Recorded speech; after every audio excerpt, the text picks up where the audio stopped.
time zone you may be in, and thank you so much for joining us here at Voice Uganda Radio on this Sunday. I am Miss Brenda, your host for the next 2 hours of Freedom at Hand here on Voice Uganda Radio. As always, I thank you all for waking up or just being up and making us a part of your Sunday lineup. To my American audience, welcome aboard and thank you so much for all of your comments and all of your emails. As I have said on my other shows previous, that we are doing a lot of great things here at Voice Uganda Radio and at the Federal Alliance for Democracy and Development in Uganda on behalf of the Ugandan people. It is my honor to be able to serve you and to be able to go out and find different avenues and different ways of not only building up this platform here at Voice Uganda Radio, but building up the Ugandan people. So thank you so very much for all of your patience. And yes, I did miss all of you last Sunday as well. But as you know, I was traveling on behalf of the Federal Alliance. I was invited to the conference, the Opportunity Africa Conference there in Delaware. So I was out of commission for last Sunday, but you all were on my heart. And as always, I have I've had the opportunity to go to that conference, and it was a great conference. And at that conference, I was able to meet a lot of powerful women making great strides in their countries, not just in Uganda, but in their countries as well. It was a really great time for women of power who were trying to bring about great change in their countries and what they were doing. At that conference, I had the honor of meeting the Honorable Zoe Bakoko. I did not know who she was. She did not know who I was. I think we were connected by spirit, and the rest of it you will hear today here on the program. It was an honor. So let me go into the program just by giving you, because I know my American audience may not know all the details on Mrs. Zoe Bakoko. So I want to just give her a formal introduction before we lead into the program here this morning. Zoe Bakoko, the founder of BBF, the Labor of Love, Children, Health, and Education, says a lot about her, the person that she is, just from her organization. And I'm going to encourage you, and we will put that out there on our website, for you to go out and visit her website on BBF Labor of Love. She is a former cabinet minister of gender and labor and social development, was a member there of parliament in Uganda. She's a health expert, policy expert, with over 20 years of experience in legislation, budgeting, policy planning at the national level. She is also the recipient of the 2005 United Nations Peace Award, which, if you, from what I've just read to introduce her into the program this morning, speaks volumes of her love, her commitment to not only to Uganda, but the Ugandan people as a whole. Zoe, welcome to the program this morning. Thank you very much, Miss Brenda, for having me. And good morning, listeners. Now, the Opportunity African Conference was great. I think we all generally had a really good time, and I will go back to that at some point in time during the show. But you and I met in the Women Leading Africa Conference, where you addressed the panel, and later on in the program, I addressed the panel. Because, Zoe, this is what was going on there, and I want to share this so that I can lead in and help our listeners to understand. They were talking about women in powerful positions within their countries, within the African countries, and Uganda being fourth on the list for leading for women who hold positions in parliament and powerful positions there in Uganda. Yet we cannot, you addressed it and so did I at that conference, that we cannot look past the fact that women in great power and leadership positions in Uganda are not given the power in which they really need in order to serve the people. You, for example, are one of those people who spoke up against the government for corruption, and now you're in exile outside of Uganda. The great Selina Abenda, I did a program on her here at Freedom at Hand on the 1-year anniversary of her death, a beautiful woman who spoke out against corruption, against the president and things that were happening there. She was not as lucky as you. She was poisoned and then and lost her life. So let's go into talking about honestly the power that is given to Ugandan women in those positions, and how it in the outside world we're seeing it as you being lifted into powerful positions, but within Uganda the power is taken away from you to really serve the people in the ways in which you want to. Go ahead and comment on that, if you will. Thank you very much, Miss Brenda. You must have been reading articles too recently. There was an article, I think, on 2 days ago on Weekly Observer that Bakoko, in quote, joins Sejusa. And in the article, they talked about Bakoko, Sejusa, Besije, all those people who are speaking out, people who are standing up for being frustrated. I just want to say that it's not about frustration. It's about talking and bringing out the issues that are happening in our country. And as you rightly said, unfortunately, Ms. Nebanda could not live to challenge the government, and yet she was a member of NRM. Most of the women who were elected in parliament are elected on the NRM ticket. And so why is it that in the NRM there is no allowance for people to discuss openly what is happening? And this would actually strengthen the government, and this would actually strengthen the party. But unfortunately, because the voice of dissent, the voice of diversity is supposed to be silenced, that's what happened to Ms. Nebanda. And that's what happens to everybody who actually speaks out or stands up to challenge the leadership, to challenge NRM, so that people know what is true and what is real. And corruption is a major issue with the government. And I can also say that openly that there is no safety. Right now, there is no safety in NRM because I don't recognize the leader that I knew 20 years ago as the person who is doing exactly the things he's doing now. There's no trust. Why are they arresting so many people? Yes. Why is it that the opposition cannot walk and demonstrate like in other countries without being tear gassed? Why is it that it is seen as indiscipline if you raise your voice? Women on NRM ticket was the pride for Uganda. When the president first appointed Ms. Kaziwe as the first vice president on the continent of Africa, this excited the entire Ugandan community, particularly the women, to support NRM. It excited the entire continent. We, the women, walked with our heads up, saying that this was the right leadership because it recognized women. But that was not the intention.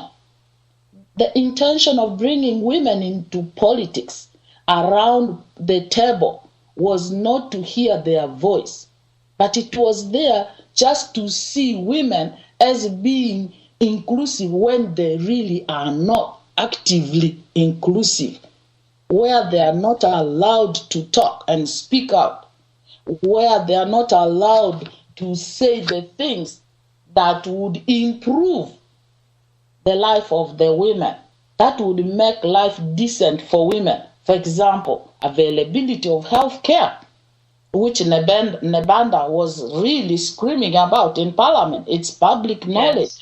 She was talking about lack of health care for the ordinary woman. Let me tell you, Brenda, you go in every village in Uganda, you will find Coca-Cola, but you will not find safe water. People Wow. survive on clean water. And if only every village in Uganda had clean water, what would that mean? It would mean that diseases would be reduced by half, and that would increase productivity level for the families, because then they can concentrate on agriculture, on all the activities that can help promote the income of the family. You know what the governments like the one in Uganda do. Their defense budgets are going through the roof. Yes. One MiG jet fighter costs $2 million. Just imagine how many boreholes could be sunk with $2 million, and how many of those jet fighters and Surambayas, the helicopters, are actually purchased by this government, let alone the over almost $1 billion which was lost in purchasing junk helicopters. And these junk helicopters, because they were purchased by a family member, the president's brother, he is forgiven. Why is he forgiven? Because he's a family member. Wow. And so the corruption in Uganda circulates around the family. And so if it is done by the family, it is right. Even if it is not done by you and they accuse you, they will go to for your throat. Not because you are corrupt, but because you are raising your voice. And so, Miss Brenda, women leaders, yes, they are in numbers in Uganda and in all these countries. But their efficiency in terms of impacting on the lives of the women or the lives of the population or standing up for the people they represent is very, very minimal, because they either stay in that position and they're there as, I will bring this one later on. Yeah, because it's just a number to be counted so that the outside world thinks that they're doing what they should be doing. That's true. That's very, very true. And then they give credit to a government and a party or a leader whom they think recognizes women's participation. Yeah, no. But we know that that's not true. Now, just earlier in the comments that you were talking about, you said you do not recognize this same leader of the NRM that you knew 20 years ago. He's completely changed, because at the point that you went to him to talk about corruption and what you had found, this was a person that you trusted to see and look at the evidence and go accordingly, not to exile you and do what has happened to you. Is that correct? That's correct, because he even invited me in the office after he appointed me. And so much has gone on. There's been so much in the news. There's YouTube where they claim that he forgave me. Forgave me for what? Yes. Miss Brenda. Because in reality, I didn't do nothing wrong. So why should he struggle so much to forgive me? It's all in trying to put the cream on a child's mouth and say this child is full by the stepmother when the father comes late, so that people believe this child ate. The father believes this child ate when the child is really hungry. The child is hungry. The matter is that the president is really not promoting women. He's promoting himself. He's trying all these things, tricks, machinations, so that he can hang on to power.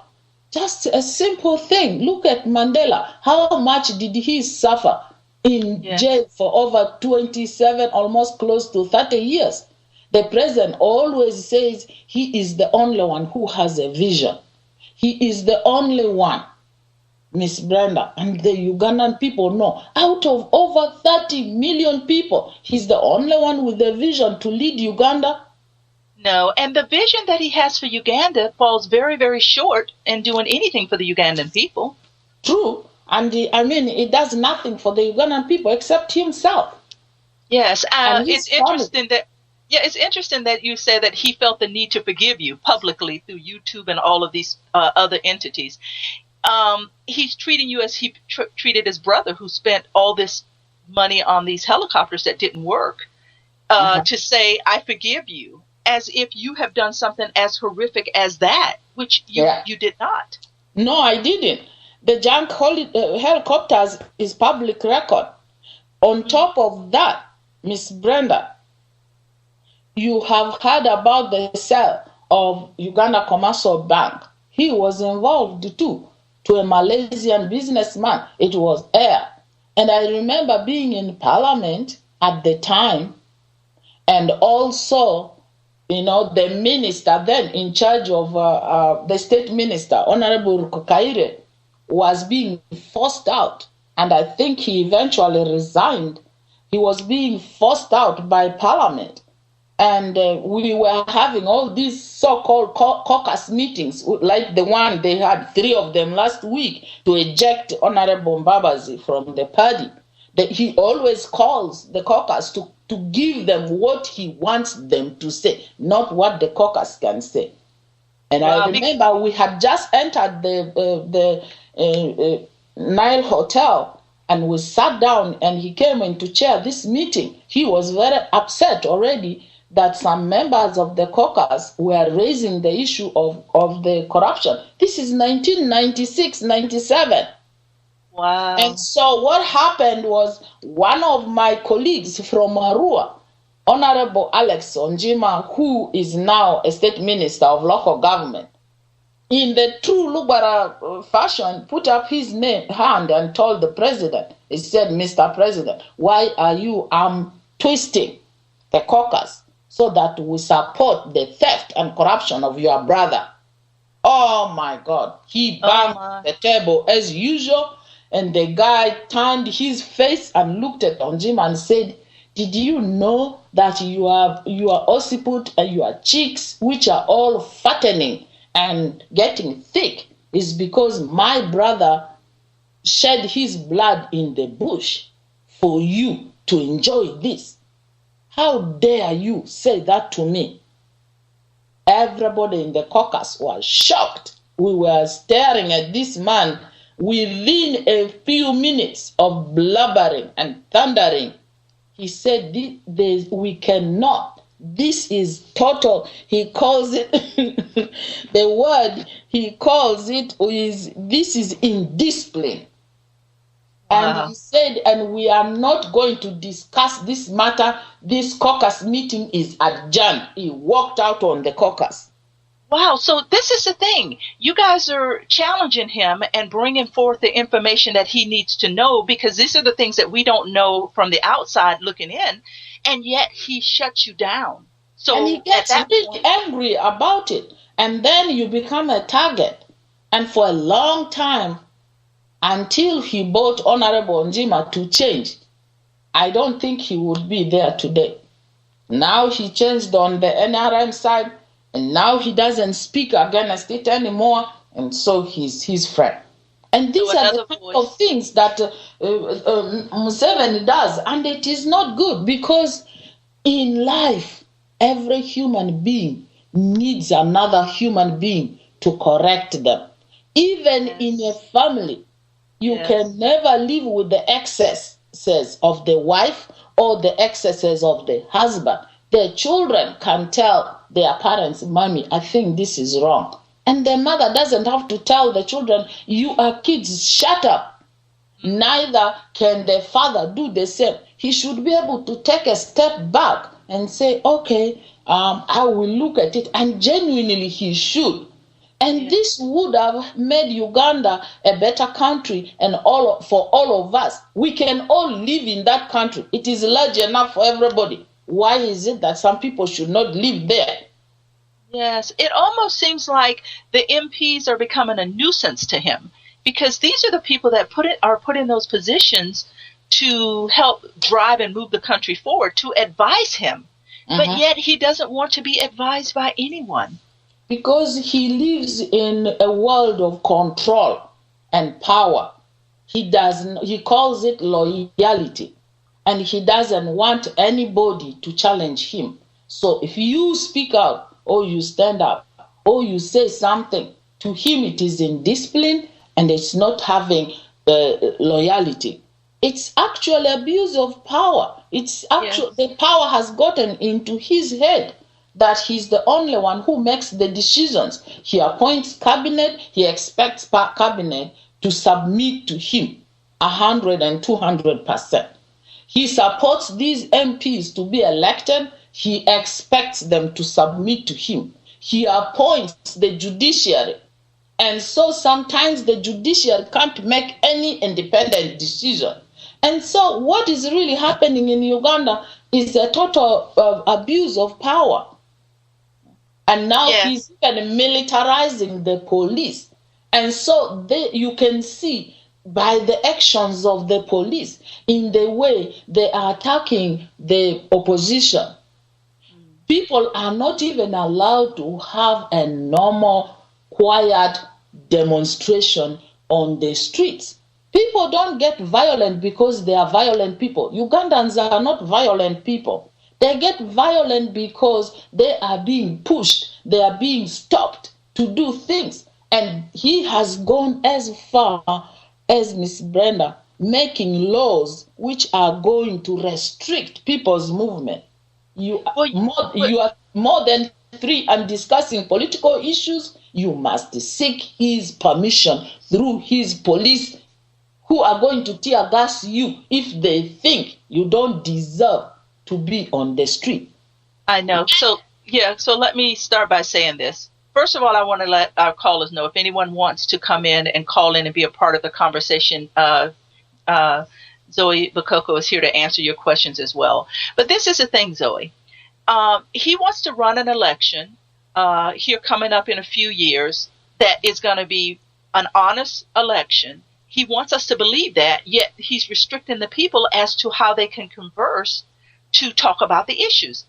I think a lot of the, like you said, the anger and the torture of the Ugandan people and the people not being able to move around, the frustration, comes from him and the police that are forcing this out of the people. The people are moving about peacefully, but the government is the one that's agitating them and causing the riots and the frustration. And then he gets on the news and the media and say, look, these people were rowdy and we had to get them under control, which we know that that's not the truth. That's how he plays the game. He is the one who initiates it, and then he goes back and stops it, and then he turns around and says, look, it's like a psychopath. A psychopath will set your house on fire and jump on the tree and start laughing. That's exactly what happens in our country.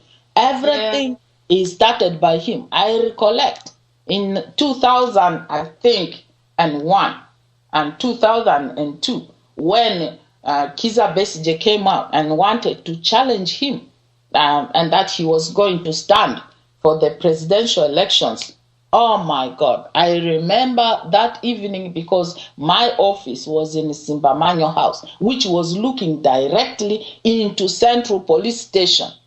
How people were being arrested, thrown in onto the trucks and thrown in the jail, and the police beating them. I was upstairs and looking. My office was upstairs, and I could look straight into what was happening in Central Police Station. And what did you feel? Did you feel helpless? Did you feel like you could help? I felt so helpless. There were all these young people who were under my ministry, the youth, just throwing stones or just screaming at the soldiers. And these soldiers were shooting live bullets at these kids.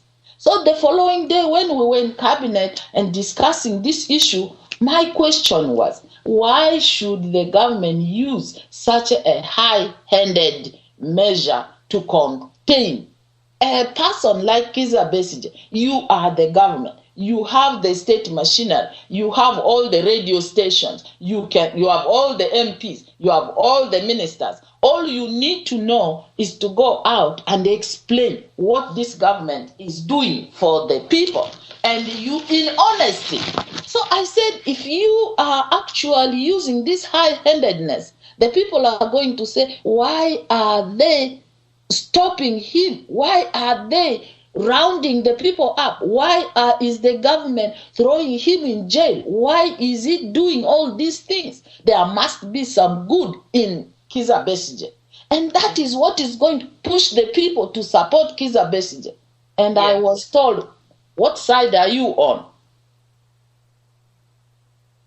And they wanted to know which side you were standing on, whether you were for the Besigye or whether you were for the sitting president. Perfect. And this is in cabinet.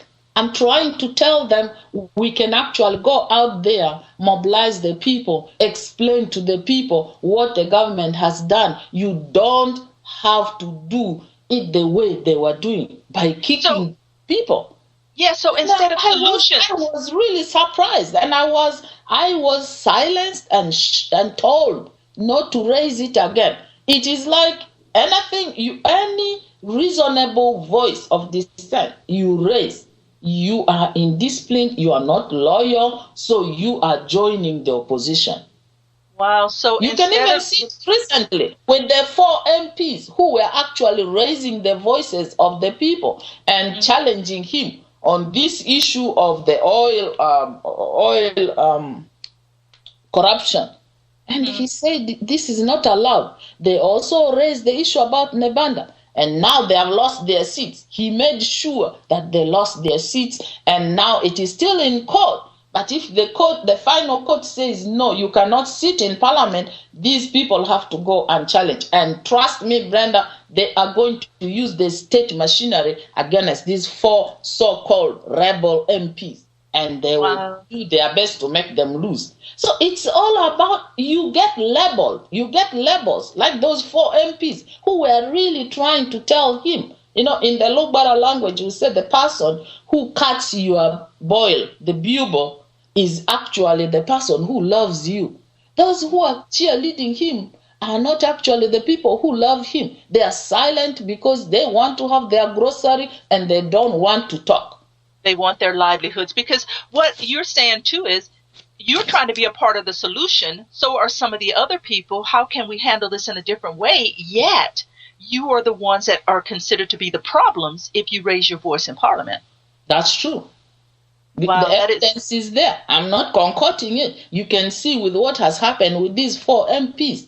And a lot has happened, but you can just see what's happening with them. And it's called indiscipline. So where is the voice of diversity? Where is that silent voice which is supposed to give you a conscience and say, am I doing the right thing? Somebody else can only tell you that. And you should be grateful and discuss that openly. Instead of thinking that you are the ultimate and nobody should challenge you. It is wrong. And so NRM, to me, with all this confusion, even the recent one of Amama Mbabazi, where they are saying that he wants to challenge Museveni in 2016 as a presidential candidate. Why can't he allow that to happen? Then he goes and plays this manipulation in a caucus meeting in Chankwanji, where he's telling my young daughter from Arua to propose him as the sole candidate. And then they twist the prime minister to sign. Wow. I mean, why do you play this kind of games if you know that you are doing the right things? If you know you're running on the right ticket. It is lacking everybody's trust. And now they are arresting the young people who said they would support Honorable Mbabazi. And I mean, it's embarrassing the wife, embarrassing my former colleague, Hope Mwesige. It is just NRM is collapsing. Yeah, let me go ahead. We have a caller coming in.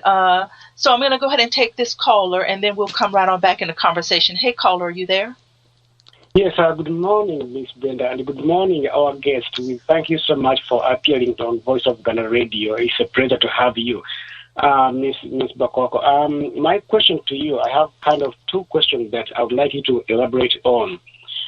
Can you tell us more about the elections that have been taking place in Uganda, that Museveni has been winning elections all along? Since you are in the government, you might know also 1 or 2 things.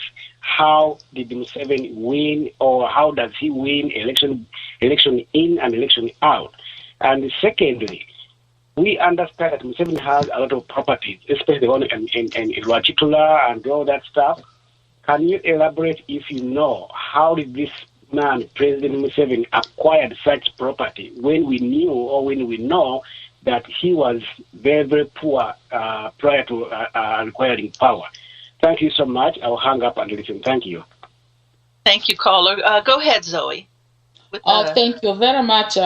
This caller, you have raised very, very important issues. The issue of elections. And I think you recently heard what Afande Sejusa, they call him David Sejusa, before he was called Tingefunja. What he said, it's all there in black and white. And he said that all the elections, particularly the latest one, where Kizza Besigye stood against Museveni, was rigged by them as the state machinery, the security. And so there is the actual results which the Electoral Commission is supposed to announce. And then there is this falsified results which the Electoral Commission announces. And so therefore, the public knows what happens. We just also, Ms. Brenda, spoke about how the opposition does not have freedom to move around and endear themselves to the public. They are not allowed to go and speak to the population, to the voters. Right now they should. There's already a law which restricts them. And this business of, for example, decentralization in Uganda. Decentralization in Uganda is not to take services closer to the people. It's for Museveni to put his military people in all those small villages turned into districts so that he can be able to spy on the public, on the population, so that they will report everything, activity that is happening in the villages.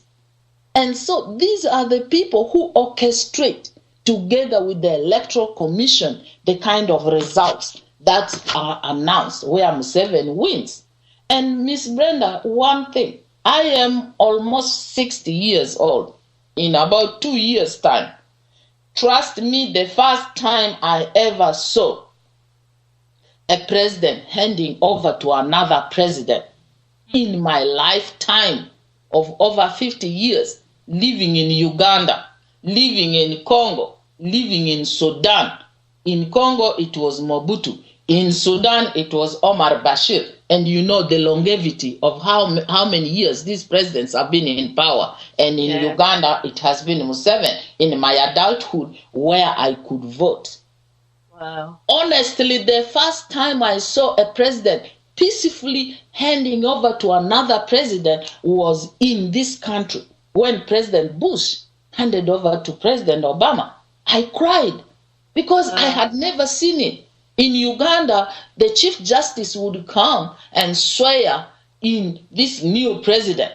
And so Museveni is walking in the old president's booth. It is Museveni holding this huge key, which is now the sign of going to receive the new government. He moves on the other side, he's sworn in, and he's the one in the next booth who is receiving the key. Oh, wow. Year after every election. Aren't you ashamed? Yes, yes. And we go back to the apartheid. Mandela was in jail for 27 years. The guy came up. He could have died on that presidential seat. The man said, no, I'm going to step back and empower the party. And I'm going to give my baton to another person. And Honorable Mbeki, His Excellency, became the president. And now it is Zuma. Why can't we learn from these examples? Yes.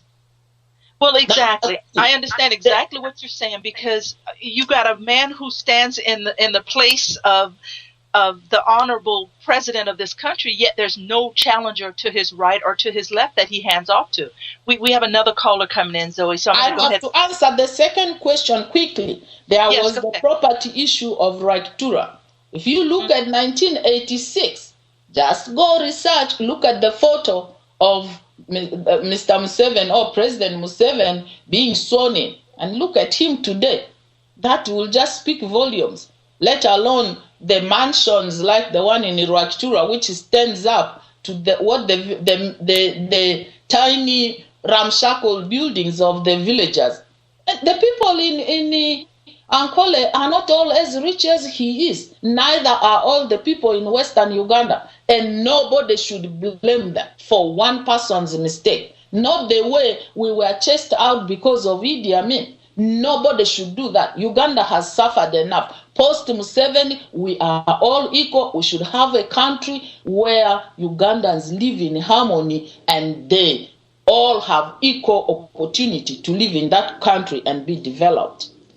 Wow, yes. Not one person amazing all the property and not one person being a first world and the other people around him in the villages are living in small huts. It is just despicable. Yes, it is. It's amazing the humble beginnings he started from, and now he wants us to think these things. I understand. If it's okay with you, we'll go ahead and take the next caller that's coming in. Yes, please. Go ahead, caller, with your comments. Greetings, Brenda and Zoe. My name is Sempala from here in London. Hi, welcome to the show. Yeah, thank you. I've got a couple of questions. Zoe said that Museveni was kind of rude, I would say, to them in 1996 when he was asked to do an investigation into his brother's dealings with the junk aircrafts. Now, and there has been so many other incidents after that. As far as I know, no one has ever resigned. You know, all these MPs and ministers, they get abused by this man, but they never resign.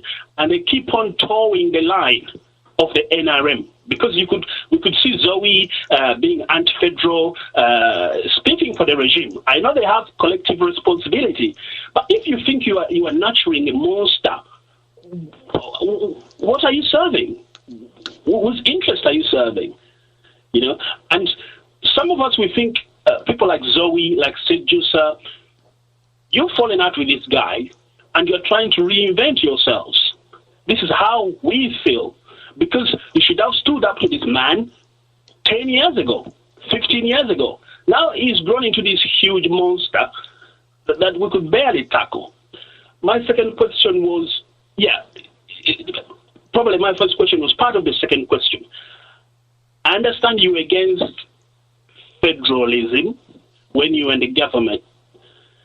What's your view now on that one, please? Thank you very much for listening. All right. Thank you, caller. Zoe, go ahead with the comments on those. Thank you, Mr. Sempala. These are very useful questions.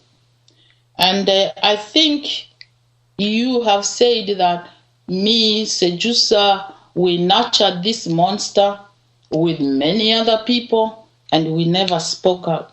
I just gave you examples of how we spoke out, thinking that we could change this monster within the system, because that's how I was brought up as a health expert. You look at the situation, you try and you change it, and you make the environment better for the people. If there's an outbreak, you look for the root cause and you try to clean that water, or you teach the people to boil the water and drink clean water. Or you tell them to sink pit holes so that they can be able to use the pit latrines and they don't poop outside. And so to me, I was brought along that line. And I thought that by letting him know within the system, he wasn't taking it as indiscipline. He wasn't going to toe that line. And he has indeed fooled very many people, not me alone. And so My brother, we are in this struggle together with you. There is always a limit to everybody doing something. There is the humility of stepping back and asking, how could I have nurtured this as well? And so keeping quiet up to the end would not be the option. And so if we join you and say, today, this monster is not worth what the Ugandan people deserve, welcome our voices, and we work as a team. Yeah. In fear of federal, no. When I was a district health visitor, we started what they call the real decentralization. There was only 33 districts then. And we developed the first health policy and the first district plans. I participated in that. And that was late 80s and early 90s. My brother, it was not about, the problem in Uganda has been the federal has been packaged as a Muganda issue. It is not. That's why I said the 4 original regions, which you could call federal states or governments, are critical for equal opportunity for development. And so if we sell this idea as being a national idea, it is very easy for people to understand. And so I won't take it as a blame. I'll just say that if I fell short in your sight, for me, the importance was, how can we use this tool to develop our country, the traditional 4 regions of Uganda? Yes, because even what I understand you from saying earlier, that will go back to a little bit of what Sampala had to say. Mm-hmm. You were standing up against this government in 1996. You have not been a silenced partner in giving this man power. You have really tried to come out, speak the truth, ask the questions. And in each and every turn, he continues to silence the voice of the people. But let's answer this one thing. Why do you think it is that no one resigns or just steps down away from him? Because all he's going to do is fill that seat with another person that will continue to empower him. I don't think by any of you resigning out of your seat, you are helping the situation. You are not helping the situation. It's better to have that voice constantly, like he's doing now. You can see how it can end. One way it can end the Nebanda way, the other way it can end like the 4 rebel MPs and many other people who have had to lose their seats and then be silenced. Yeah. So one way or the other, it will end. It can end peacefully, or it can end, like you're saying, in a violent way. It's never peaceful, because even for the 4 rebel MPs, it's not peaceful. They are throwing them out just because he believes they are a voice which is standing up to him and challenging him. Yes. And the good thing about you and speaking out on what's happening is a lot of us don't realize what happens behind closed doors with those that are in Parliament. Although we question it time and time and time again to say, why are these people doing this and why are they not stepping down? But you're helping to shed light on that and help us to understand it. I have another call coming in, Zoe. Do you want to go ahead and go to this call? Yes, please, ma'am. Okay, go ahead, caller. Introduce yourself and welcome to Voice Uganda Radio. Yes, Miss Brenda, this is Muviru Musoke. Good morning. Good morning. Well, I want to welcome Zoe to Voice of Uganda Radio. Definitely, she has given us some inside information. And I want to point to 2 things. The character and the personality of MUSEVENI she has painted is very accurate. The man who always doesn't want any opposition, and anything somebody says is indiscipline. If you criticize him, that's indiscipline. That's in military language. In other words, in military structure, you are not supposed to question. You are supposed to obey and do whatever you are ordered to do. Although to certain extent you are not supposed to commit crimes, that you would be responsible for that. So, but what I'm trying to point out is that the picture of a dictator, a true dictator, is what Zoe has painted. That this man, very few people knew exactly who Museveni was, and now we know that he is intolerant. He cannot stand any opposition. He cannot accept any criticism. And that's the true character of a dictator. And I thank you for bringing this personality out, this character. The second thing which goes with that type of character and personality is what type of a leader is he? In your opinion, I want you to tell me what you think about NRM. Is it a political party with a philosophy? And if it has a philosophy, what kind of philosophy is it? Because originally when they came from the bush, we thought that they were, one, fighting for democracy, and two, they were going to root out corruption. And from what you've said, Museveni is the most corrupt leader Uganda has ever seen. And as far as philosophy is concerned, the NRM constitution, I don't know whether you've read it, Article 6 of that constitution says that NRM is a multi-ideological political organization. I don't know what exactly that means. I want you to shed some light on that, if you understand what exactly it means for a political party to be multi-ideological, in this particular case, NRM. So thank you very much. I will hang up and listen. Thank you so much, caller. Go ahead, Zoe. Thank you very much, Mr. Mobiru Musoke. You have actually summarized and articulated the discussion we have had so far very well. And you have also done your research. You have watched this guy from the time he came in, 1986. You know, they say you will never know a black snake in green grass, beautiful green grass, and you step in and you think it is just as beautiful as it is when there's a deadly poisonous snake which you could step on and it would kill you.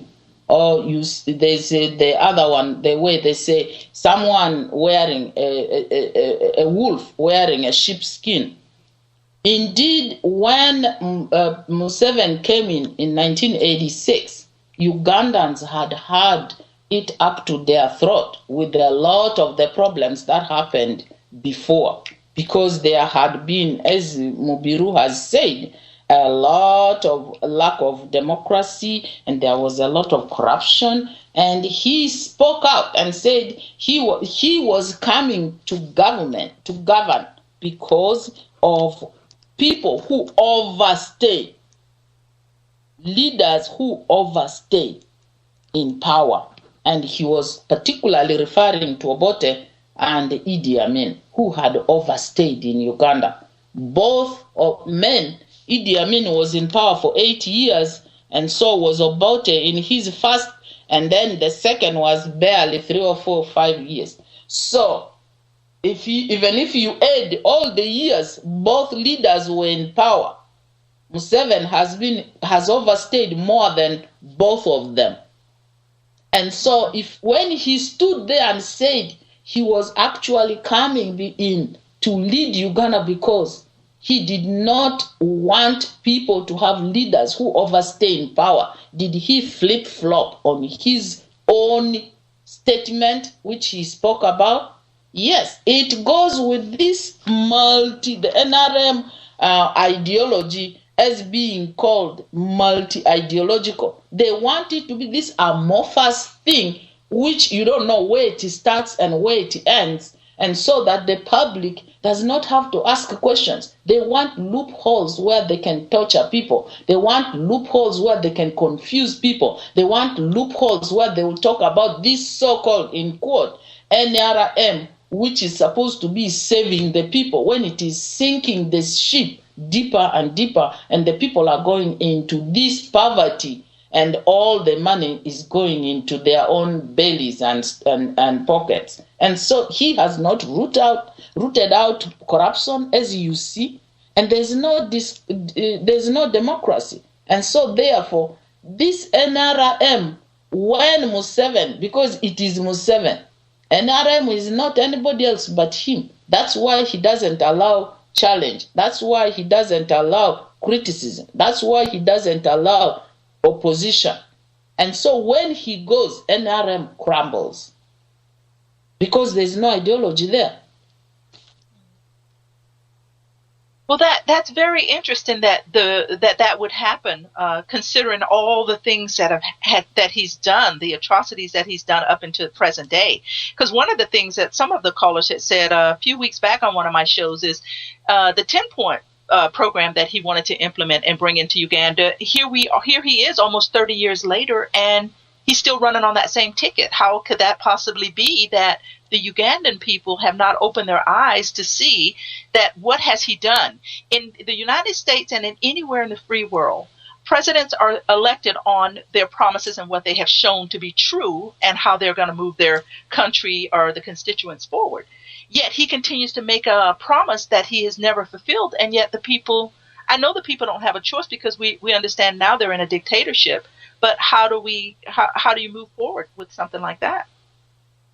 Well, the issue is with the POMP, the Public Order Management Law, which he has just enacted and assented to. It's going to restrict even the people further, and because it's by the choice of the police whether they allow you to go and address a rally or not, whether they allow you to have this meeting or not, whether they interpret what you're having as a political meeting, which is supposed to unseat the dictator. And so, therefore, it is a challenging time. But, Miss Brenda, challenging times actually give people more strength. Yes, Look they at do. Where all we have seen dictators and they have gone. It's not like dictators have survived forever. He came up because he thought we had a dictator. And we had a dictator, and the Ugandan people supported him. And now they are seeing the true colors of him.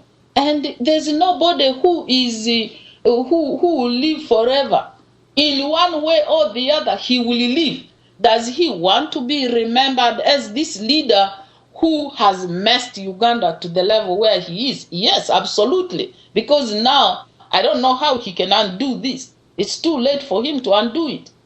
Yes, it is. It's interesting to me that he's taken the power away from the people before the people even realize the power that they had, because that's what that public management bill does, and that's what it says. The people of Uganda had a great, enormous amount of power. He understood that, and he knew that, because social media is pumping power back into, and knowledge and education back into that country. And he knew that he had to cut that line at the source in which it started to come into Uganda, because it would change the hearts and the minds of the Ugandan people. Especially the young people who use the social media so much. He became scared when he saw what was happening, the Arab Spring. He was threatened, and so he had to put these laws in place so that he can stop people. And they censor, they listen to all the telephone calls, they censor, not for good reasons, but to find out who is talking about, the bad things he's doing. And and so it's just the amorphous thing Mubiru Musoke was talking about, the multi-ideological. Yes, exactly. We have another call coming in. I'm going to go ahead and take this one caller. We'll allow Zoe to answer these questions, and then we're going to take a quick break after this one. So go ahead, caller. Are you there? Hi, Miss Brenda. Good morning. How are you? I'm good. Very good. How are you this morning? I'm doing well. I'm Kalimages here from Manchester in the UK. First, I would like to thank you, Ms. Brenda, for all the effort you are putting in fighting for our democracy back in Uganda. And I would like to welcome our beloved guest, the former minister. Welcome on board as well. Thank you, Mr. Kalema. Thank you. Kalema, guys, okay. Miss former minister, I have a question for you. When did you realize that Museveni is corrupt? Thank you very much, Joseph. I just want you to answer me. Give me just a time frame, and then I proceed with another question, because I've got two questions for you. When did you find out that Mr. Museveni is corrupt? Did you find out after you have entered the cabinet, or did you find out before you entered the cabinet? Okay, and hold on. Let her answer that before we go into anything else. Go ahead, Zoe, and answer that question. The first thing is, I gave you a story about what happened with the junk helicopters and the sale of the junk helicopters and the bank, the UCB bank, and this was this was a few years before I entered in cabinet, but when I was in the parliament as a woman member of parliament. Okay, that's great. But now, Mr. Minister, don't you see that after realizing, let's say you are from Arua coming to Kampala, after realizing that the bus that you're going to use to come to Kampala is not sufficient, the driver is not good, the passengers are good, don't you see that boarding that bus is going to maybe cost your life, is going to cost maybe your time and everything? Because I listened to you in the clip that was on YouTube when you found out one of the biggest corruption in the National Social Security Fund. So don't you see that it was just like wasting your time after realizing that the person is corrupt? I've given you the example of the bus. Don't you see that it was just wasting your time working with Museveni, and at the end of the day, coming out and now talking words against him? That is my question. And my last question: are you? Because I've seen some news, or I've read some news in the Observer that you have joined FUF. Are you a member of FUF or not? Thank you very much. I'll listen on the radio. Okay, and we're going to go ahead and give Miss Zoe the time she needs to answer that. And we are going to take a break after she's done answering these. So if you want to call in, please call back in after we do the break. But go ahead, Zoe, and answer those questions. Thank you very much, Mr. Kalema. I think the issues here are very, very important that you have raised. And we have just been going over this again and again with Miss Brenda, and saying that leaving was not an option. Having that voice there in spite of the repression was at least something that I believed in. And because my people in Arua had suffered a lot, and I had seen it with other people suffering in other parts of the country, and I thought that my contribution would make a difference. It did in the areas of peace, because if I had not stepped up, trust me, northern Uganda and Arua would still be a war zone, because Mr. Museveni actually thrives on conflict. And at one point, when they entered in Congo, and when they had all these conflicts going on in the country, he said war improves the economy. And I had been in exile, and I was not going to allow my people who had just returned to suffer when they came out and said, please, madam, we know you stand up, we know your character, and we know you will tell the truth to Museveni. Can you please go and give our message as we tell you, and not even sugarcoat it? And so for me, yes, with humility, I can say I made my own mistakes in creating this monster with many other people. And so I stepped back. And as I said, I'm not going to keep quiet. I've always never kept quiet. And if I can find a platform to speak and tell the Ugandan people, I will do it. Number 2, yes, this bus had a fault, but there was a chance for me to do the things which I have done. And he's talking about finding this huge corruption which was in 2002. And by the way, Miss Brenda, it was actually a village woman who has never gone to school, and her husband actually worked in Kakira. And this woman was the one who said, why is my husband being paid 500,000 shillings when he has worked for over 50 years? And that is how I discovered that corruption. And so I believe that we are in this together. There are so many people who have come out and are now standing up against this guy. Yes, I'm a member of Freedom for Unity Front. Yes.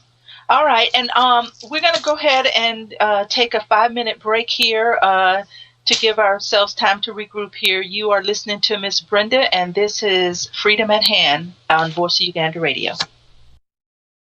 You are listening to Voice of Uganda Radio, the mouthpiece of all Ugandans, wherever they may be, to voice their problems without fear of any retribution.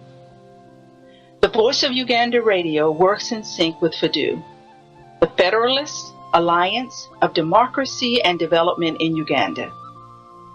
FADU is an organization that was formed to work as a platform for all Ugandans at home and outside, to work synergistically to liberate our mother Uganda from the ruthless invaders that have sucked it dry. Therefore, FADU invites all able Ugandans to act now and save the Ugandan humanity that is being slaughtered, destroyed, and robbed by a few people unworthy to call themselves Ugandans. Many people are crying for action in Uganda as they languish in misery. FADU echoes their cries by making the loudest alarm to everyone to join FADU, not tomorrow or the next day, but today. The number to join is 408-904-7038. The email is info@fadu.org. Radio eno ekolaganira wamu n'ekibiina ekya Federalist Alliance of Democracy and Development in Uganda, FADU. Ebigendererwa by'ekibiina kino kuzza mirembe, enkolagana ey'awamu, obwenkanya, okuggyawo enkola y'omwana waani, n'okusosola mu mawanga, okutulugunya, okulya enguzi, ebikudde ejjembe mu Uganda. Era kirwanirira okuzza enfuga eya demokrasiya mu Uganda. Ekibiina kino kye kisookedde ddala okukubiriza buli muntu yenna okukyegattako awatali kusosola mu mawanga n'enzikiriza oba ekitundu omuntu kyalimu mu nsi yonna. Kino kye kiseera twegatte tusobole okuzza obupya ensi yaffe Uganda edobonkanyizibwa. Buli eyandyagadde okwegatta ku kibiina kya FADU kuba ennamba eno 1-8-4-7-3 oba weeyambise email info@fadu.org. Fellow citizens, we call upon you to practice resistance and protest against Museveni. We call upon you to oppose strongly the Museveni government, which is responsible for the downfall of Uganda. It is important to know that Museveni is afraid of the millions of people who are living for that day, for the light of day when Uganda will be liberated from his dictatorial regime. Fellow citizens, it's been 24 years of dictatorship. We should all know that at present our drive for freedom has already grown so strong that Museveni has already began to change his tactics. We call upon people to participate, to organize silent stand-ins for a free Uganda. We call upon people to demonstrate that we're tired of him. We call upon governments in the United States of America and abroad, people in responsible positions, politicians, only to act in the service of peace, justice, and freedom for Uganda. We call upon people to use all legal and imaginative means and methods in order to ensure peace, justice, and freedom for Uganda. We call upon people from the north and south, from the east and west, and yes, from the central province of Uganda to be loyal to one another. We must preserve our loyalty to human dignity. We call upon people once again not to wait until it is too late to begin thinking about a free Uganda. We call for a new attitude. Arise, fellow citizens, arise. Let us fight for a free Uganda. Museveni must go.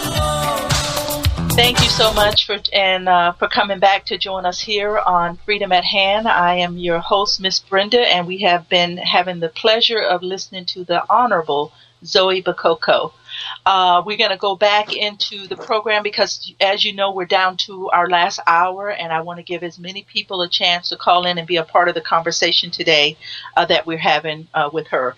One of the things I do want to address, and Zoe, you can respond to this a little more if you like, from the previous caller that we just had before we went on break. You know, one of the things we have to understand, when you know better, you do better. When you know better, you do better. And we cannot point the fingers at the people who are starting to side on our side, to side on the side of what's good and what's right. Like Zoe had said earlier on, and she tried to say a little more in the comments that she was making to the caller there, you always strive to do better. You do not shy away from something because it's corrupt and because it's not right. Most politicians, most MPs, most people that have anything to do with government, they do it, they join the fight because they want to bring about change. They want to bring about a difference. And they believe within their heart, they believe within their spirit and the person and who they are, that they can bring about that change. So we can't say, why did you join corruption when you knew it was corrupt? Why not say, we applaud you for your efforts to try to go in and bring about change? Her lifestyle tells us that as she moved through Parliament and the government once she was elected, and now she too is a Ugandan in the diaspora. She is a refugee who had to flee the country for her life. So I applaud her for the good that she tried to bring in a country that is so corrupt that this is the reason we're starting to unite on the outside to bring about change. Go ahead and comment on that if you'd like to, Zoe. Yeah, Miss Brenda, you're absolutely right that, when you know better, you do better. And I believe that many of those people who join politics in Uganda, they come in with belief that they can honestly bring some change.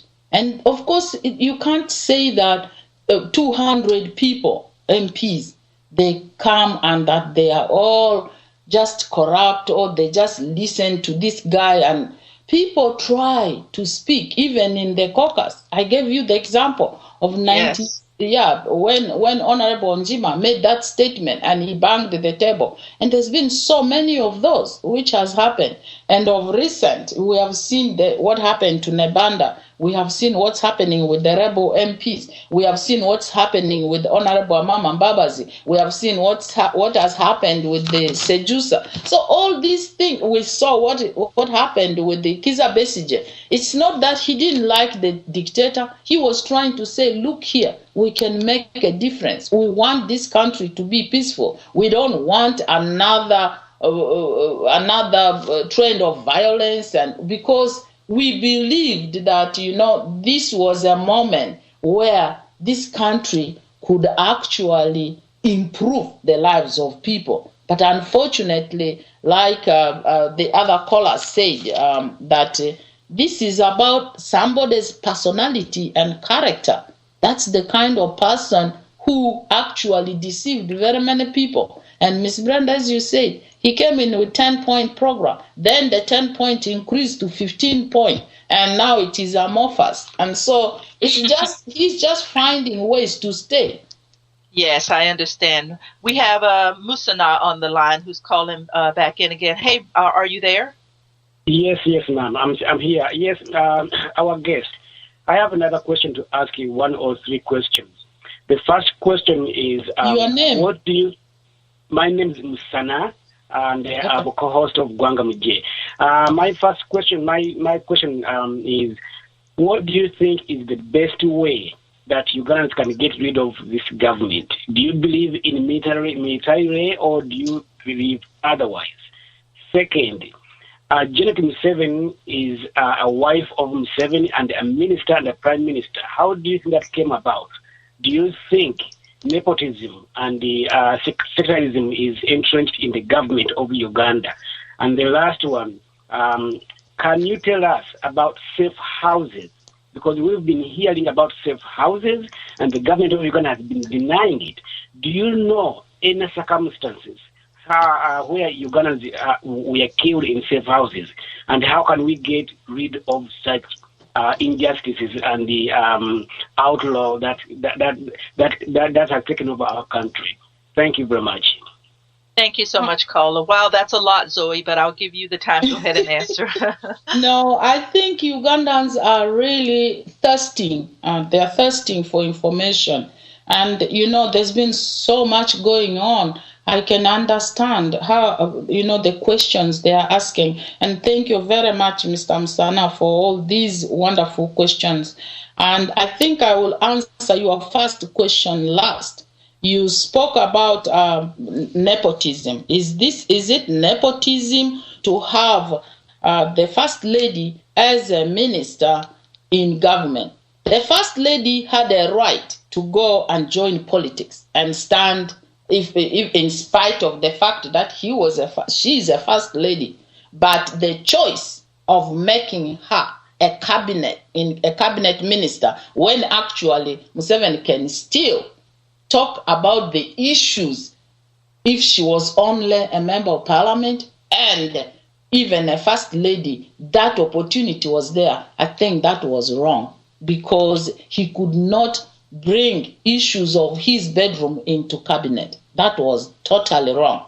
I think she had a right to go and stand as a member of parliament, but the appointing authority made a mistake to put her in cabinet because she is his wife. And how did he expect other people to perceive that? He even appointed at one point his brother, Salim Saleh, as a cabinet minister in charge of finance, a state minister. That was wrong. His son is the commander in charge of the presidential brigade. That is wrong. That is actually centering the power within his family. And that is where people are beginning to ask the questions.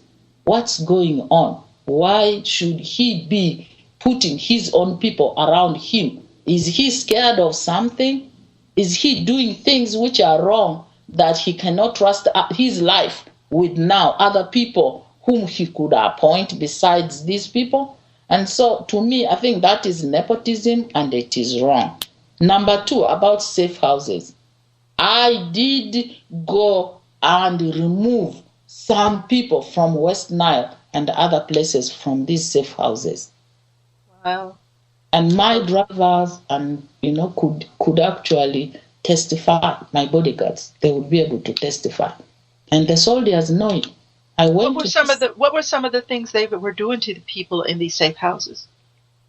Unbelievable. There was one guy from Arua who just had a fight in a nightclub, and for no reason he was arrested, and then he was brought to a safe house in Nakasero.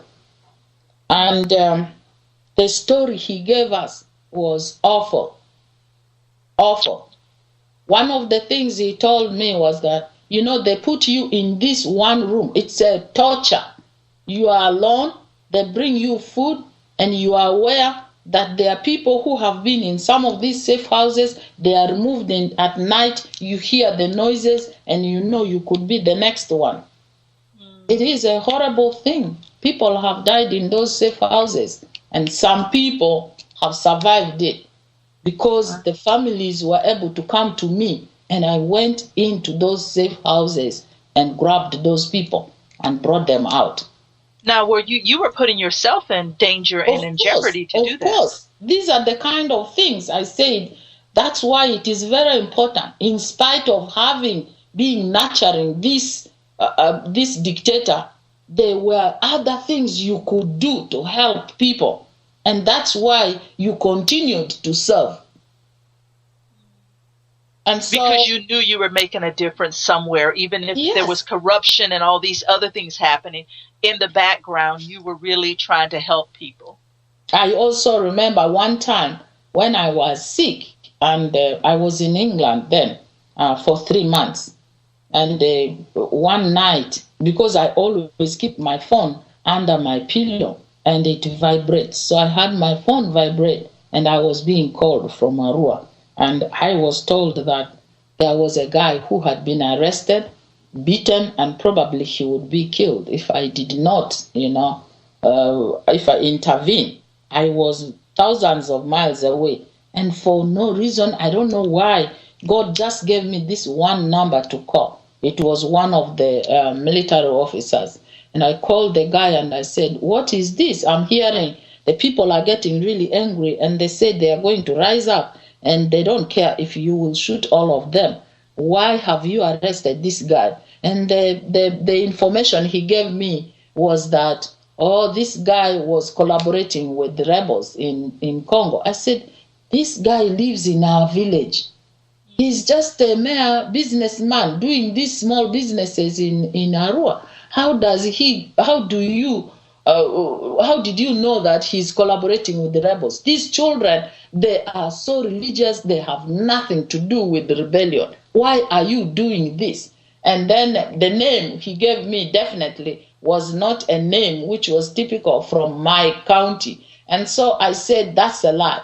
And then he called the person who was his informer. That's why I was telling you that decentralization is not about taking services nearer. It's about spying on people. And so these people can lie. The so-called informers can even lie so that they get money. And so then I told this military officer, I said, you know what?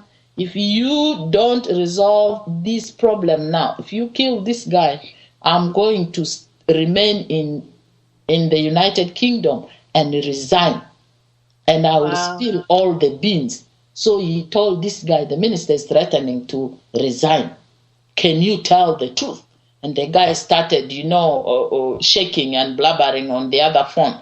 And eventually this guy called the brigade command and said, can you release that guy because the minister is threatening to resign? And so the guy was released when he had been beaten almost to death.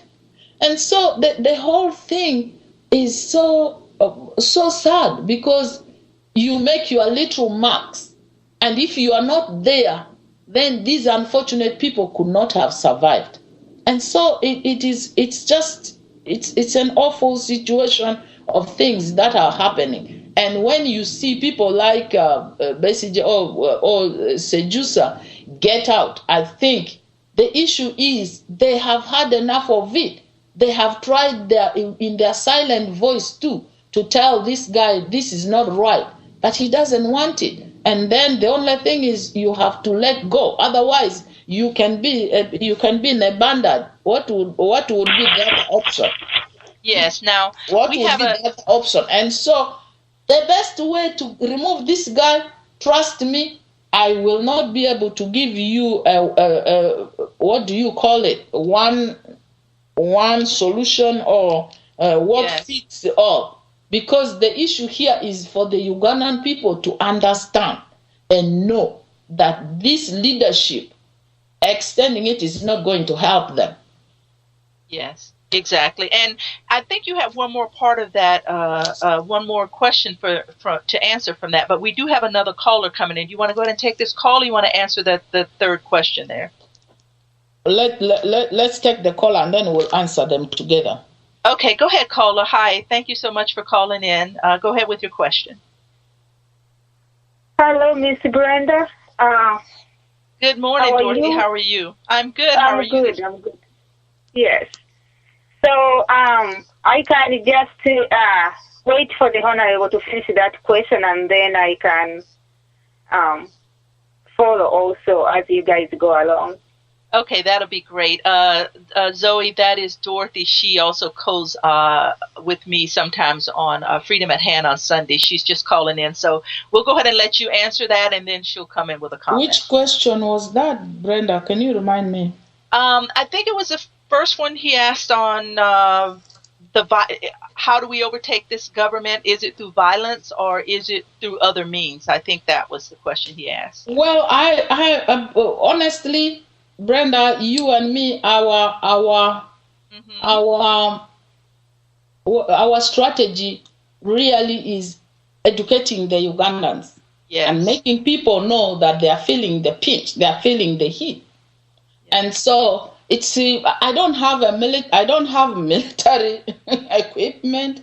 I don't have military people. I don't condone violence, Brenda. Yes. And for me, actually, if the Museveni government falls, whether you vote him out, he is not going to accept it.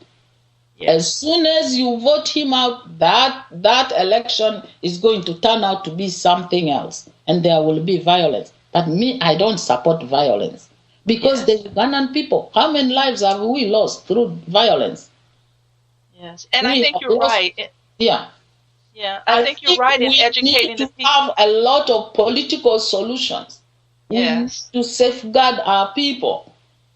People have suffered enough, let alone even with poverty and everything. People are just surviving. And so I don't support violence.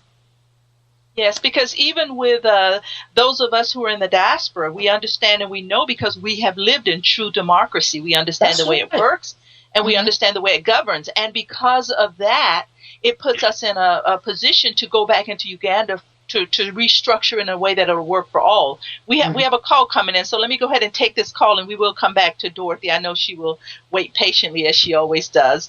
Go ahead, caller. Are you there? Oh, yes. Good morning. This is Kula from Fresno, California.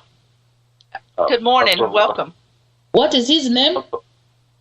Kula. The name is very, I don't. You won't be able to pronounce it. It's Kula Zukulave, but Kula is good enough for me.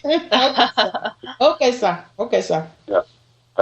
First of all, I would like to thank Brenda for all the effort that you have put in this organization to see that there is a change that will benefit Ugandans. But more so, I thank the former honorable minister for having been courageous enough to come and speak her mind on this radio and perhaps on other radio stations. Thank you very much. Thank you, Mr. Kula. Thank you. Being quiet is not going to help us solve any problems. Mm-hmm. Yes. Now, I would also go ahead and thank you very much for having served your people. That is if your people have benefited from your service, because if I heard you well, you said that looks like your people sent you to talk to Museveni. They thought you had the best tool, the best microphone that Museveni would hear from. Now, whether that has improved their well-being, I don't know. That's up to them to decide. But at least you took the initiative of doing what they told you to do.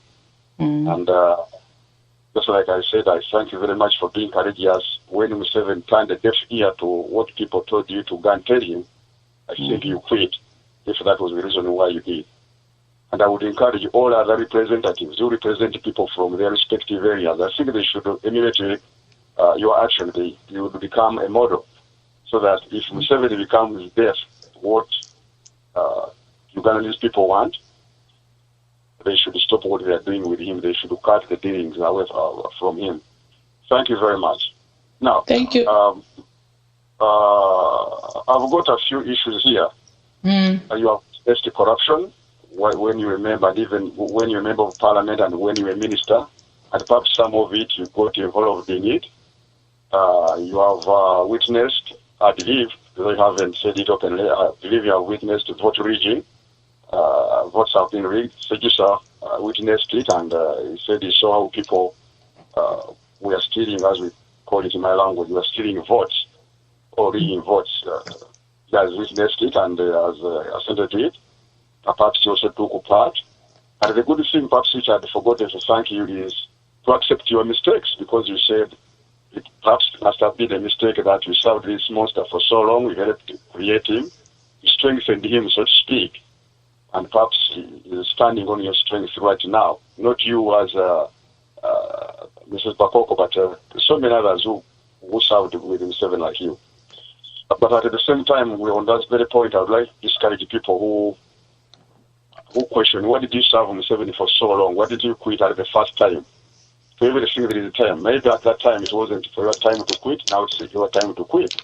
And we are very happy that you served with Museveni, because you are the only person who can expose his dirty linen. Most of us who have never served with him, we don't know him. Just like you didn't know him when you first started, you thought he was a wonderful man, you thought he was a man with integrity. But after serving him for quite some time, you find Museveni was the opposite man of what you thought he was. But anyways, you witnessed all of these bad things going in the government. I'm glad that now you're putting it right and every Ugandan is able to see. Now, you have said that you don't believe in violence. I don't think whether there is anybody who believes in, or everybody would believe in peace. Just like you said you work in the medical field, if I had you were some time back, some medication or some drugs are very painful to take. I don't want to inject myself if I have got diabetes. But if that's the way that is going to cure me, I'd rather take that bitter pill. We don't believe in violence. But you said you have never seen a change, I think, in your lifetime in Uganda, but you have read about it. You have seen it here in America. You have heard about it in South Africa.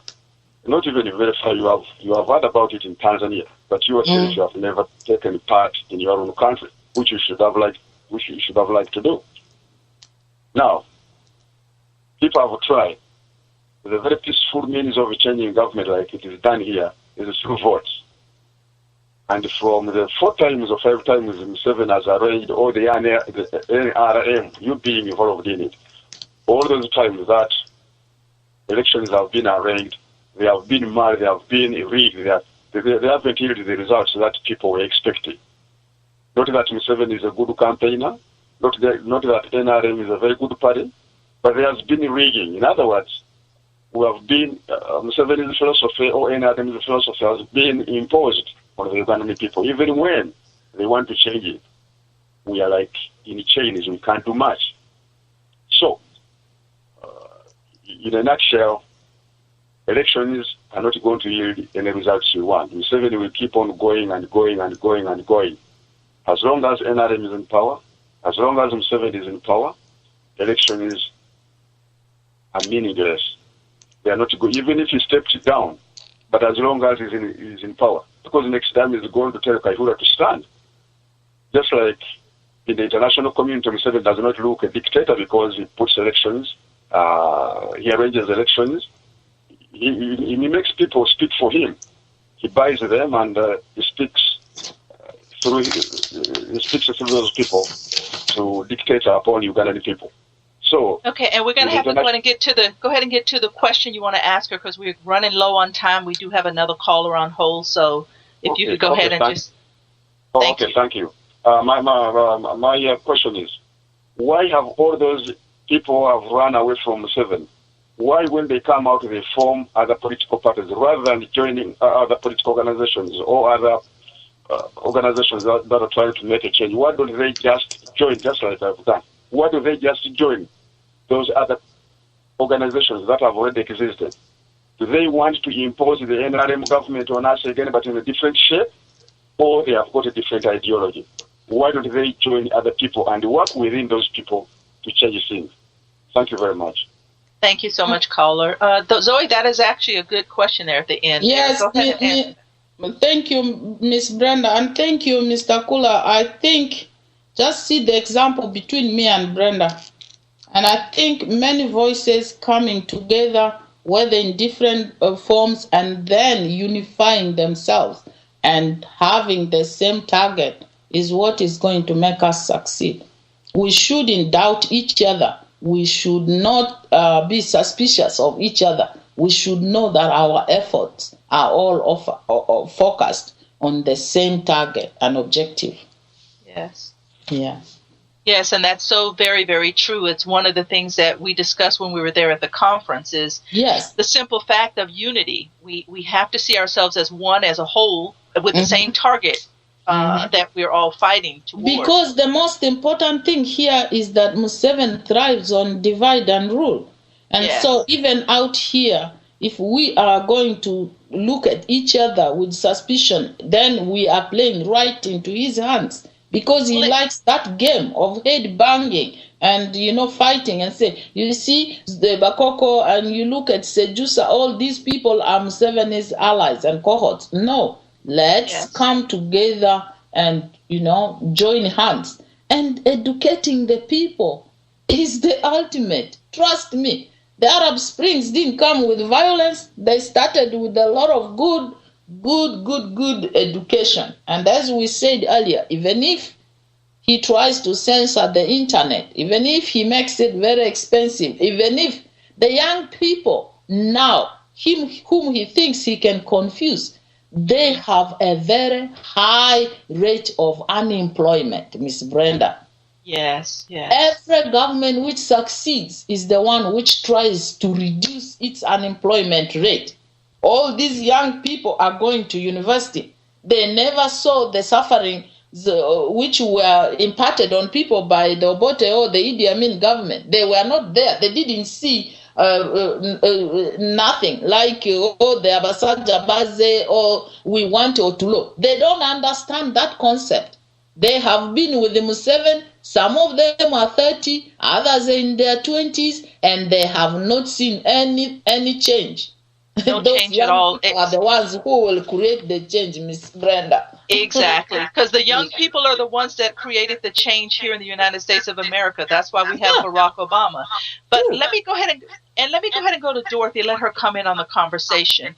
Because when you say divide and rule, Dorothy and I have had these conversations too many times on where he's got the people fighting each other instead of fighting what the real cause is here. Would you agree with that, Dorothy? And come on in on the conversation. Oh, thank you very much, Miss Brenda. I would also want to thank Honorable Zoe Bakoko so very much for standing up as a true lady on her two legs, and she said what she's been saying. First of all, I would like to apologize. I didn't join the conversation right away, and I really regret I've missed a lot. But I'll be able to pick on as we go. So I would like to thank you so very much for that, because we are here. We are many. Our lives are protected here. People back home, they are in danger. They face it. They die. You talked about Navenda. Every single day, a strong woman who cared for everybody. So young, but she saw the right. But she dared to say, she left us, but she's a hero. But we are here, we are protected. People have decided to keep quiet and do not talk, but you have come out to talk. So I thank you so very much. Now, regarding the topic of divide and rule, you are so very much true that I'll tell you, Honorable Zoe, that divide and rule, it works. Museveni has spent so much money back home to make sure that somebody in Kampala doesn't know what happens in Jinja. That's why you see the media houses, people are arrested to take an interview from the opposition. Okay? Here, for people who are outside, that's why you have formed over 100 organizations, Mrs. Zoe. They break. We never get anywhere. Because every time they are infiltrated, okay? When the people say you are going the right direction, somebody come to confuse. Divide and rule is a very big topic. So, we have to really focus our minds and know who is the enemy, who are we fighting. But we have spent a lot of time fighting each other. Okay? You focus on your fellow person. Let me tell you, mistakes have done. People have done a lot of mistakes. For me, one thing Honorable Sejusa, what I have talked here on General Sejusa here is, don't tell people to forget what happened without coming out to tell them what happened and then bring a true apology. Okay? Nobody is perfect. Almost everybody supported Museveni at the beginning. People believed in him. If you turn and you point fingers, that would be wrong. Okay? So, we need to get this big snake out of the house. Okay? Because so long as that snake is in the saucepan, we will not cook. When we get it out of the house, then we can sit and settle our differences. And we say, okay, what happened here? Things like a truth commission. Okay? But instead, we have focused on blaming each other. You see an organization, you totally forget who the enemy is. Okay? And you focus on your fellow person. So, we will pray on that. We need to do everything we need to do because we need unity. We need to work together. But we have that problem, Honorable Zoe, and we need to focus on it. Not every time organization starts to do something going forward, confusion comes up. So divide and rule is big. And we have to be strong and have courage and fight it. Thank you very much, Ms. Brenda. Thank you so much, Dorothy. And Zoe, we're going to go ahead and take this one more caller that's coming in, and I'll let you address what Dorothy had to share and this caller here. Hey, caller, are you there? And welcome to Voice Uganda Radio. Yes, sorry, Simple again in London, and I came back just to ask couple of more questions, and I'll go off the phone. Okay.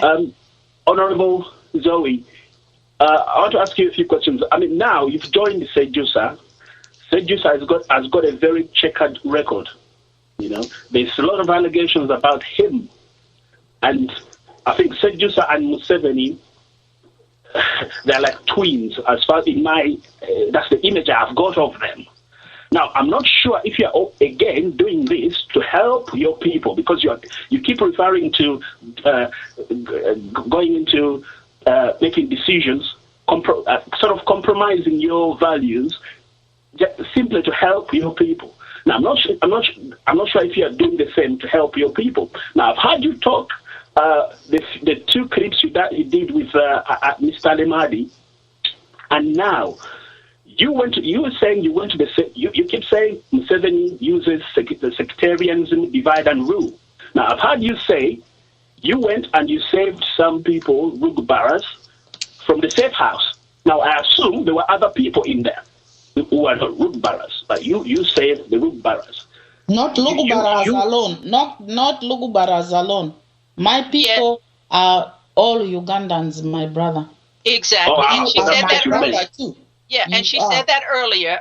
Go ahead. We're going to let you finish, and I'm dying to say something, but I'm going to allow Zoe to answer. I don't want that misconception, because that is exactly what Dorothy is saying here. When we start putting the Lugubaras against the Baganda against the Banyankole against Bagisu again, when we start doing that's where the problem is. That's the divide and rule.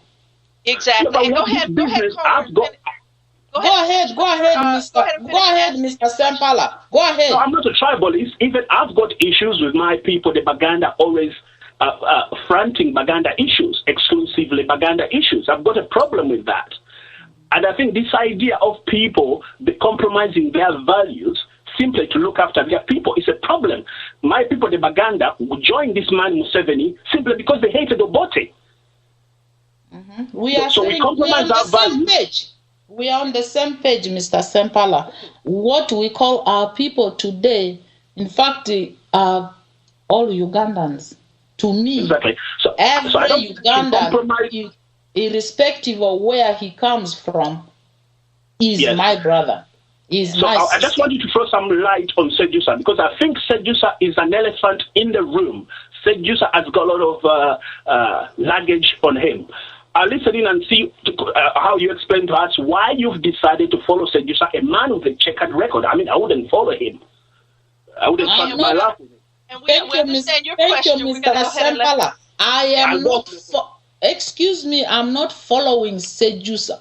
I'm standing up side by side with him. He is... You go and read murder in Uganda, an article which was written by somebody who is not Ugandan, who did a very good research.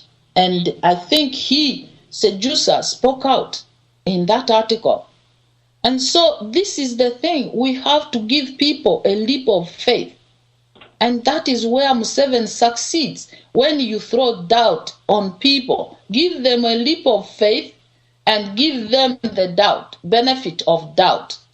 He will be the one with time the time will test him, and we will know. Because we can't know. We can't know if you are speaking out. You could also be an agent of Museveni. I'm not saying I'm not agent of Museveni. I wouldn't be anywhere near Museveni. That's exactly the thing. Said he wanted land which was unutilized in Uganda to be seized by the government for development. He said that. He wants private property to be seized. Mr. Sempala, you know, we have a saying in Lugwara that, you know, when you sit on dirt, the black, we call them onrukundra, those black ants back in the village, it will sting your buttock if you have a bare buttock. And so sometimes we have to give people a benefit of doubt. He himself, I haven't met him since he came out. I've joined FUF. There are many other people in FUF. It's not just about Sejusa. There are very credible people, very many credible people, including him. So I think we should give him the benefit of doubt. And you are in London. You can meet him and challenge him on those issues. And he will be able to talk. From my understanding, he has been, at the time when they launched FUF, people said all the things you are saying to him. He was able to apologize and say, yes, we are all human beings. We make mistakes. Yeah, we make mistakes, but we're talking about lives being lost. But anyway, you've answered my question, and I'll free up the line and listening. Thank you. Thank you, Mr. Sempala. I just hope that you have understood what I'm saying, that we are all in this together. We are fighting a common enemy, and it is time we come together. Some of these things will be resolved, as Dorothy said, through Truth and Commission. You know, the Truth and Commission, which is going to be discussing all these things. And trust me, in Uganda, I don't know. There is no one who can make a decision except Museveni. And I'm very sure Sejusa, in his capacity, was not making those decisions as an intelligence officer by himself. Because you cannot bypass Museveni, whether it is, you have seen it, whether it is a small conflict in the village, those villagers have to come to him to resolve it. I remember at the time when we used to go and do cabinet in Gulu. Why did we go and have cabinet in Gulu? Because the president was commanding war in Gulu. And he would come late in his military fatigue, tell everybody that he has just been in Surambaya commanding the war and bombing the targets, which he claimed were rebels, some of who could have been poor people trying to dig. And so you cannot give Sejusa 100% of the blame, because Sejusa cannot do anything by himself, because the commander-in-chief, who even participates actively, is Museveni. And so I think we should listen to that voice of counsel from Dorothy, from Brenda. And Brenda and Dorothy, all the women, this is where we come in. Because in my language, women are called Oku. Oku means to bring together. We bring together, we pour the peace. We are the nurses. We are the mothers. We are the peacemakers. And we are the ones who will bring all these brothers together on the same table, even with those whom they cannot see eye to eye. And if we don't bring that critical mass together, we cannot fight the enemy. We cannot. And I believe we have the strength. Yes. We do have the strength. And that strength has to be pulled together. And if all of us do what we are doing today with Brenda, and all the other different organizations do the same thing, it will be easy to disempower this guy who thinks he's so powerful. I know, because Zoe, it's what you're saying. We have to keep our eye on what the problem is. We are on foreign soil. We understood and knew when we formed the Federal Alliance for Democracy and Development in Uganda, when we formed Voice Uganda Radio. I'm sure when Sejusa formed the FUF there in UK. This man is going to have to be fought on the outside of the country, because the corruption on the inside of the country is great and it's big. And we cannot allow that same corruption inside of the country to leak out into the outside, where we are trying to bring about change. Mm-hmm. Yes, we will have our opinions. Yes, we will have our discussions. We will not always see eye to eye. But one of the things on my platform here at Freedom at Hand, I always want everyone to have an open heart, an open mind, and an open attitude. And listen. We will not shut down anybody. People have to vent. People have to talk. Yes. And I have said this again and again and again. Do I hate Museveni for the bad things he has done to me? Absolutely not. Hate is a very strong word, and it consumes you. Do I despise him for the things he has done? Yes. Yes. Exactly. And Dorothy, I'm going to go ahead and go back to you and let you have a few closing comments before I allow Zoe to have a few closing Brenda, comments. you have a call. Thank you very much. Dorothy, give me 1 second. We have one more call coming in, and I'm going to let you have closing comments here. Hey, caller, are you there? Go ahead. We are limited on time, so please make your question. Back again from the UK. Miss Former Minister, I'm very, very sorry you came across some comments from my brother from the UK. But, Miss Zoe, I just want to bring this to you. We Ugandans are suffering from inferiority complex, which has been brought by the regime. I don't know whether you are aware of that. The regime has brought fear into one another. The regime has brought division into one another.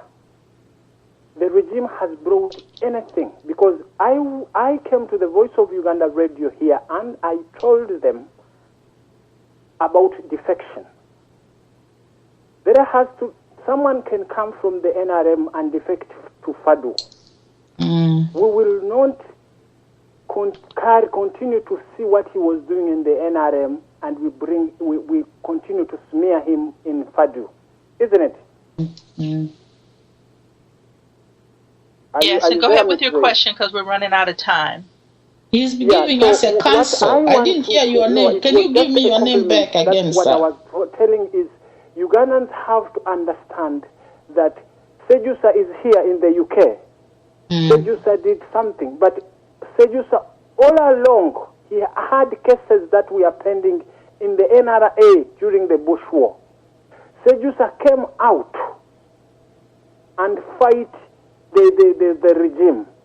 So the people have to give Sejusa the benefit of doubt. Yes. The benefit of the doubt. And the other question I had for you, Miss Zoe, before I wind up, because I can see the time is ending. You mentioned that you were at your offices and you saw the protesters being dragged by the police. Isn't it? Imagine, Miss Zoe, a mere protester. So how do you expect us? Because the very first thing on the FADU, and this one I believe it, is education. But we must not rule out the use of force, because we are dealing with lions. Imagine a mere protester to be dealt with such a force. Miss Zoe, we are not good Samaritans. At the end of the day, if force needs to be, it will be applied. But the first thing now on our cards is to address, is to teach the people of Uganda what is their rights. Yes.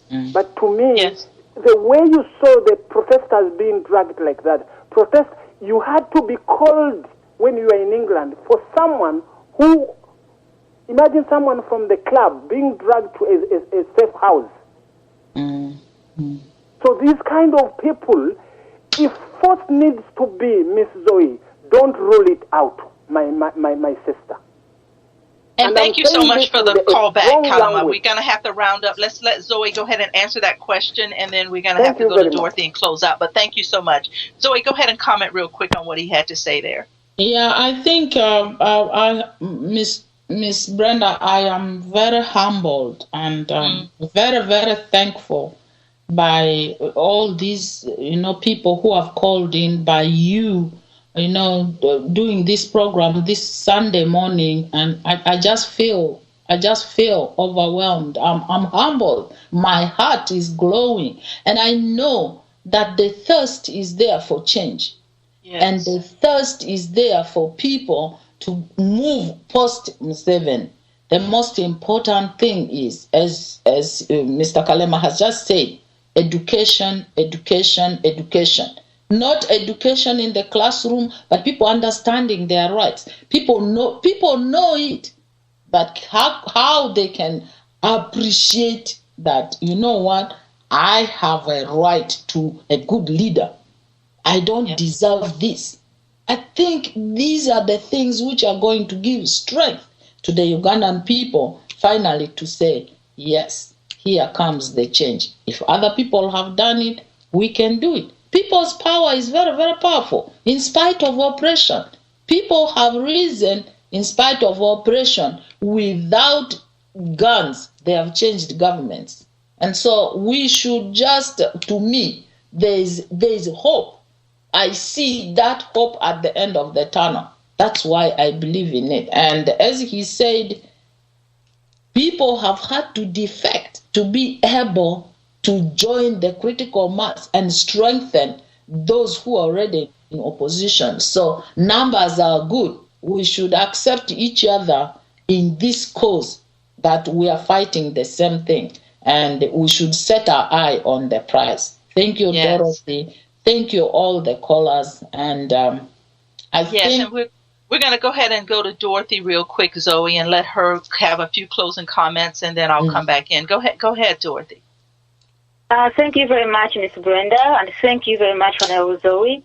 I'm telling you this, we have a saying, sweet conversations, they end when they just, I don't know what to say. So, Miss Zoe, I tell you what, I love your conversations. I see a lot of things we can talk as women and discuss, and we see how we can deal with this. I know you mentioned that you don't believe in violence. No mother wakes up in the morning and say that, I want a gun to kill so-and-so. But I want to take Mr. Kalimagezi also counsel that let us not rule out anything. As you have said, this man, you know how people have tried to come out to protest. They are poor people, they don't have anything. They shoot them. You see what happened at Kasubi, Masilo. He provokes. Then he turns around and kills. Then he orders the bodies to be left in the road. Okay? The thing is, we don't want violence, but we just have to be prepared. Okay? Smart people like him. And on the other side, I don't know if you're my sister or you are my mother. On the other side, I understand you. I understand you. People power is big. All what we need to see is we avoid people to get in our way, to divert us, to confuse us, to divide us, and we need to focus. And I'm telling you, we will win. We will overcome. We will prevail. Yes, we will. So thank you very much, Miss Brenda. Thank you very much, Miss Zoe. All the listeners, the gentlemen in the studio, thank you so very much for this wonderful opportunity. Thank you so much, Dorothy, for calling in. I'm going to have to wrap up and close up our conversation, but Zoe will stay on the line until we close out here. Let me just close out by saying this. Zoe and the Honorable Zoe Zoe Bakoko and I met through the grace of God. And that grace will continue to move us forward. I, too, like Dorothy, am very thankful, as Zoe is as well, for all the callers that called in, all the comments that were made. We take all of those things very seriously, and we take them all into counsel. Because one of the things that you guys help us to understand is how people in the diaspora are feeling, how people want to tackle and how they want to look at the situations. You also give those who have to prove their innocence the chance to do that. It gives us what Zoe has done for us today is opened a door to help us understand that in Parliament, there are the discussions being made. There are the discussions being had about the corruption and what's going on in the government. But too many times their voices are being silenced. We need to hear and we need to know those things. My fellow Ugandans, these are things that empower us to move forward. They should not divide us to fall away from each other. If Zoe is able to share the information, inside information, that we had not heard and we were not able to be a part of, it has in every way strengthened us to move forward. Nothing that has been shared here today should weaken us in any way. It should empower us. Zoe has said, yes, she is a member of the FUF, and yes, she stood up to say the things that she had to say about the leader there. Let me say this, when you know better, you do better. Zoe and I just said that earlier in the program. We cannot point the finger at individuals and who they were able to save and who they were not able to save. What they did say and what they didn't say, because we have to understand that the power that ruled over them put them in positions to have to sometimes save their own lives. And, you know, to one of the callers made the comment that would you get on a bus that you knew was not safe to get you from point A to point B? Let me comment to that. I would get on that bus because the closer it got me to point B, I was one step closer than I was at point A. It may break down somewhere in the middle. I'll deal with that when I get to that point. But I'm not going to stand there and say I'm not going to get on because of, for whatever reasons. We are all moving in the same direction, my fellow Ugandans. All of us are moving in the same direction. And I thank you all so much for your patience, your kindness, your love, and your understanding for supporting me here on Voice Uganda Radio. I thank you so much that you have understood that it has taken me away from the radio station at times to travel on the behalf of the Ugandan people. There are private conversations being had all over the world. When the time and the opportunity comes to share these things with you, we will. The Honorable Zoe Bakoko will be on my program from time to time because there are certain issues that we need to discuss. Today was an open forum. We will have her back where we will discuss specific things, and that will be the topic of discussion, and we will not veer from it so that we can start to have the conversations that we need to have. Your calls are always welcome here at Voice Uganda Radio, and we thank you so much for being a part of it. My name is Miss Brenda. You have been tuned in to Freedom at Hand here on Voice Uganda Radio. Thank you so much again for joining us on this Sunday. God bless you and have a great rest of your Sunday. Thank you. It's a Federalist Alliance of Democracy and Development in Uganda, FADU. Ebigendererwa by'ekibiina kino kuzza mirembe, enkolagana ey'awamu, obwenkanya, okuggyawo enkola y'omwana waani, n'okusosola mu mawanga, okutulugunya, okulya enguzi, ebikudde ejjembe mu Uganda.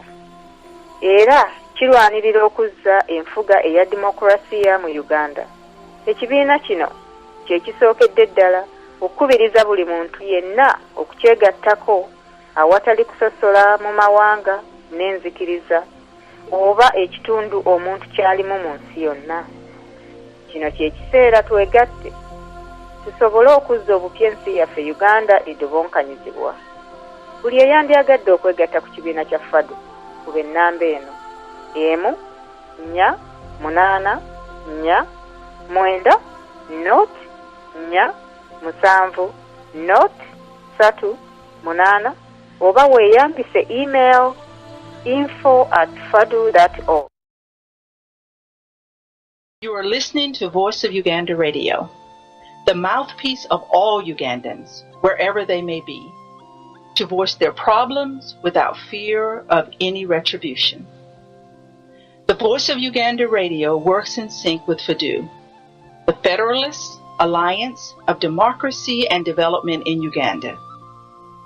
Vour is an organization that was formed to work as a platform for all Ugandans at home and outside, to work synergistically to liberate our mother Uganda from the ruthless invaders that have sucked it dry. Therefore, Vour invites all able Ugandans to act now and save the Ugandan humanity that is being slaughtered, destroyed, and robbed by a few people unworthy to call themselves Ugandans. Many people are crying for action in Uganda as they languish in misery. Vour echoes their cries by making the loudest alarm to everyone to join Vour, not tomorrow or the next day, but today. The number to join is 408-904-7038. The email is info@vour.org. Fellow citizens, we call upon you to practice resistance and protest against Museveni.